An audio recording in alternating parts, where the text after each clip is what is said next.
Hi there, welcome to your Smash Scrapes Love Sauvignon Blanc tasting kit.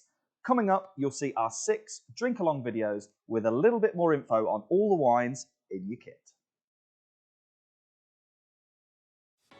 This is Domaine de Sept-Lieues Sauvignon Blanc from the Loire Valley in France. That's right, the Loire, a region in the north of France, most famous for premium white wines. So 2 reasons why I'm surprised to see this in store. 1, because it's so bloody difficult to say.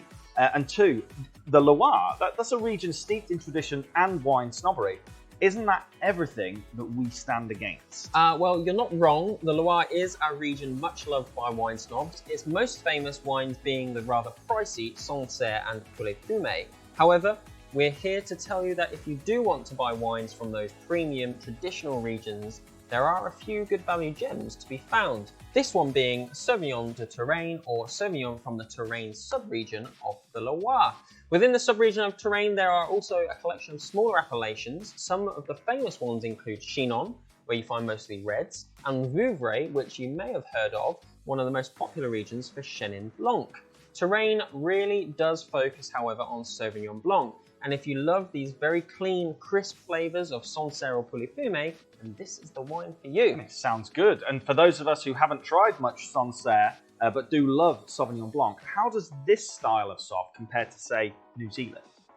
If we think about the location of the Loire Valley in the north of France, we're getting some of the coldest parts of the wine growing world, which, as we know, means high acid wines. Citrusy flavours rather than tropical fruits from your warmer countries like New Zealand. But even those citrusy flavours are quite what we call in the wine world lean. They're not super zingy, more clean and crisp. One particular thing that many people say they can pick up from these wines, however, is due to the soil.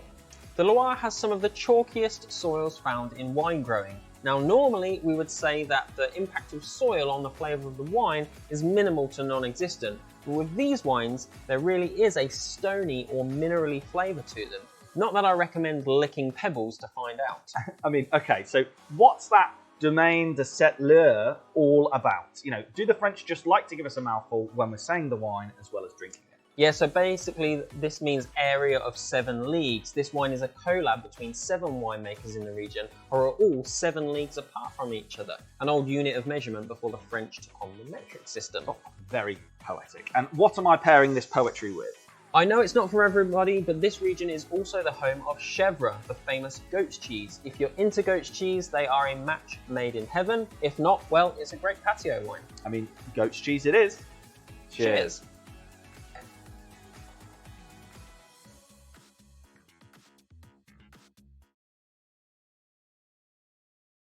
This is Funkstil Gruner Veltlinger from Niederösterreich in Austria. Yes, we are in Austria for this white, not perhaps a wine-growing country that has a huge reputation here in the UK, but if you enjoy cool climate wines like zippy refreshing whites or light, easy drinking reds, it's the perfect place to look. Austria's signature white grape, Gruner Veltlinger, is a fantastic alternative to Sauvignon Blanc, having similar flavours to a Chilean or even a New Zealand Sauv. Mostly citrus fruit, but with some of that tropical grapefruit kick that we all love from a good Sauvignon. Okay. Now, look, we are talking Austrian wine here, and I am going to acknowledge the elephant in the room, Sam. And it's 2 words, antifreeze. It's fair to say Austria has had a tough time with those 2 words. You know, what truth is there in that? So unfortunately, yes, Austria was tied up in a scandal in 1985 where several wineries illegally used a chemical that is also found in small amounts in antifreeze. It was actually used to make their sweet wines sweeter. Some of those wines went off to Germany and were blended with other German-grown wines, tainting them as well. It resulted in thousands of bottles being pulled from the market and jail terms for a lot of bad people. It basically destroyed the export market for Austria internationally, leaving them really only able to focus on premium wines back at home. Those crazy, crazy 80s. But look, I guess we shouldn't let the crazy actions of a few affect our view of an entire nation's winemaking. No. And that said, there's a fair amount of not very nice sounding chemicals that go into mass produced wines all over the world, right? Absolutely, and producers like Funkstill, who incidentally are the cutting edge of eco winemaking, really are leading the way in the responsible production of great quality wine. All of their wines are favourites of ours, but Gruner, their first release, really is a smash great staple and one of our go-to recommendations for Sauvignon Blanc lovers looking to explore something a little different. Great. And what would we be drinking this with? This is a light white, but it's got a little bit more going on with the flavour, so you can pair it with chicken, try it with turkey, but if you're feeling a bit flush, those bigger grilled fish like halibut and turbot are fantastic. Oof, very fancy. Cheers.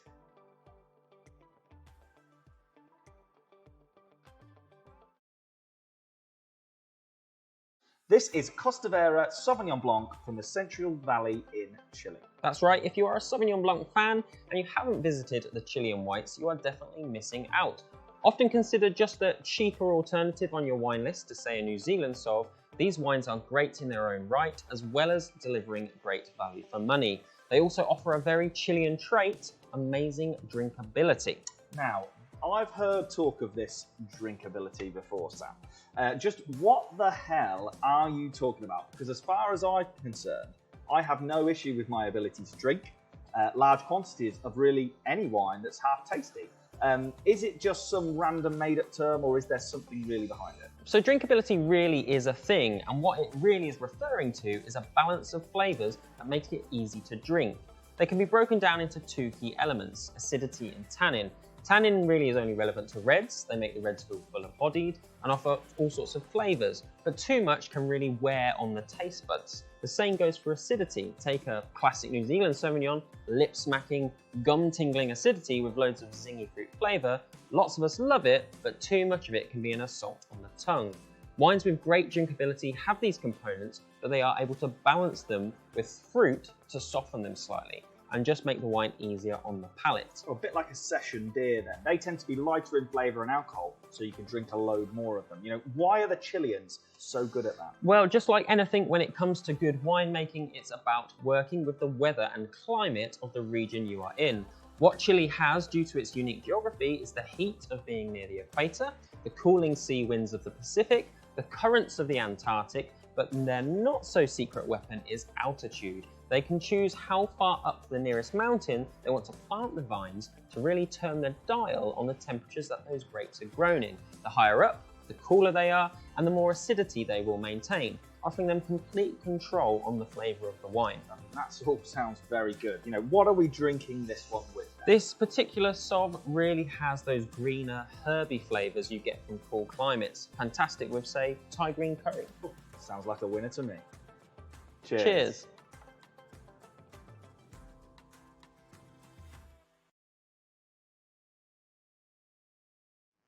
This is the Costavera Sauvignon Blanc from Veneto in Italy. Yes, the nation's favourite white grape variety, but not perhaps from a country you might expect.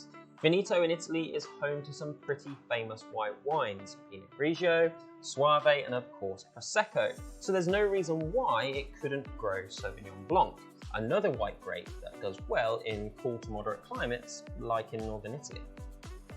Now, when I'm down the supermarket or even in a restaurant, when it comes to white wine, at the moment, it seems like it's all about Sauvignon Blanc. And on top of that, it seems like if it's not from New Zealand, it's not worth talking about. Yeah, so the reason Sauv is so popular at the moment is because it has a perfect balance of being both thirst-quenching and moreish. And there's some real science behind it. The thirst-quenching bit comes from acidity. That's what makes our mouths water and makes us feel like we've been quenched. The moorishness comes from sugar, not too much, just a little makes the wine delicious and leaves us wanting more. Sauv Blanc in the right climate balances these two perfectly. Now, New Zealand in particular is lucky enough just to have the perfect weather for balancing these two things out. A cool to moderate temperature for the acidity, but then lots of sunshine to increase the ripeness and the sugar. Veneto in Italy, believe it or not, has a very similar climate. It's actually equal distance from the equator to New Zealand, just in the opposite direction.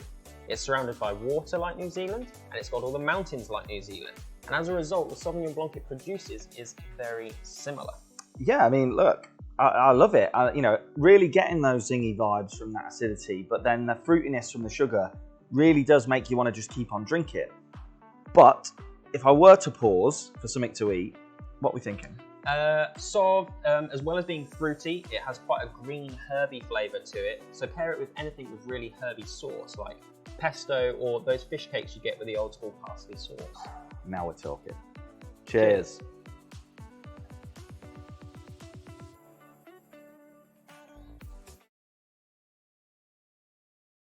This is Pigasso Verdeo, a Vino della Tierra from Spain. Yes, Verdeo, the grape here, very much the Sauvignon Blanc of Spain, high in acid and refreshing, a mix of fruity flavours and those signature green notes Sauvignon tends to have, like gooseberry and herbs. This Verdeo is what's called a Vino della Tierra, or VDT. They have a similar term in France, both meaning wine of the land. What it basically means is there is no specific certified region that these grapes belong to. However, we know that this winemaker, Victor Manzanos, a favourite of ours, is based between Rioja and a region called Navarra. Okay, so should we be worried about wines from unspecified regions? VDTs are pretty common, but how are they different to something that says, you know, Rioja or La Mancha on the bottle? VDTs basically mean less rules and regs about how wine is made, as it's not come from a certified region.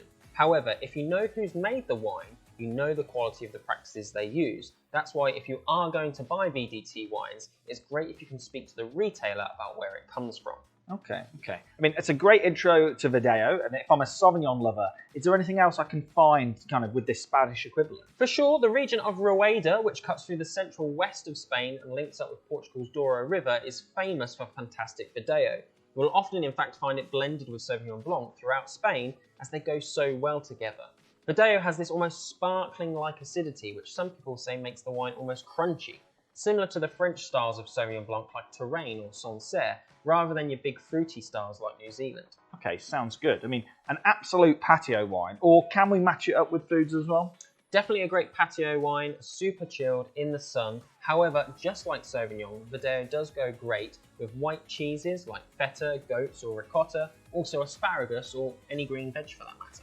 Health. Cheers.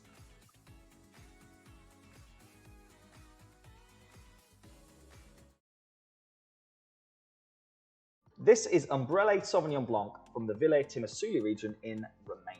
Yes, an absolute fan favourite. If you haven't tried this wine before, then we are about to revolutionise your Sauvignon drinking game.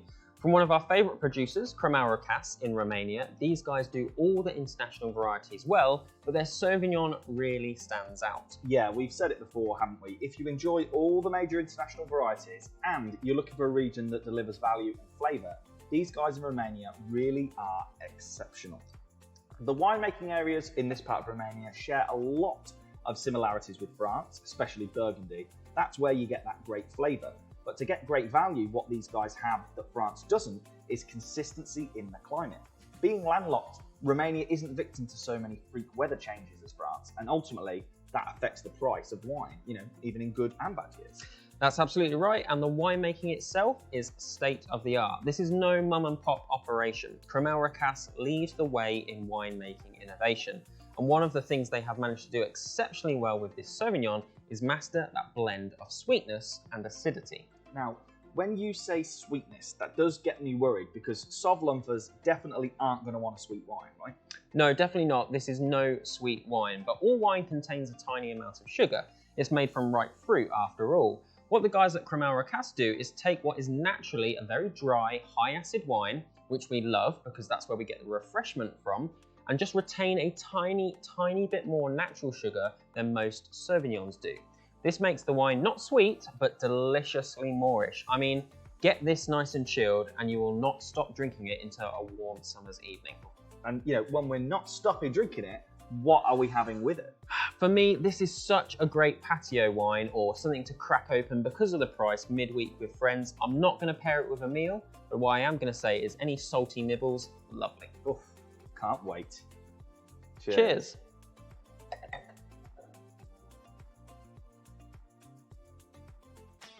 Thanks for watching our drink along videos. We hope you enjoyed the wine. Don't forget to come back and spend your £10 voucher on your favourites.